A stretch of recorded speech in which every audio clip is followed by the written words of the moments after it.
আমার বক্তব্য, যে সমস্ত শিল্প সম্মেলন হলো এর আগে, সেই শিল্প সম্মেলনে মুখ্যমন্ত্রী যে প্রতিশ্রুতি দিয়েছিল, টাকা বিনিয়োগের যে গল্প ফেলেছিল, টাকা বিনিয়োগের যে ঘুঘুর ফাঁদ দেখিয়েছিল, টাকা বিনিয়োগের যে আষাঢ়ে গল্প করেছিল, সেই টাকা কোথায় বিনিয়োগ হলো একটু বাংলার মানুষকে জানা, আমরা জানতে চাই।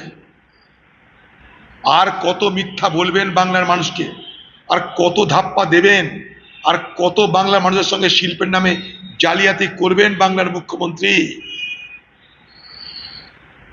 আজ পর্যন্ত এই কলকাতা থেকে ইউরোপে যাওয়ার কোনো সরাসরি ব্যবস্থা নেই বিমানে। হ্যাঁ, এত বড় ভারতবর্ষের এই কলকাতা, যে কলকাতাকে বলা হয় কলকাতা, চেন্নাই, মুম্বাই, এগুলো হচ্ছে ভারতবর্ষের ক্যাপিটাল।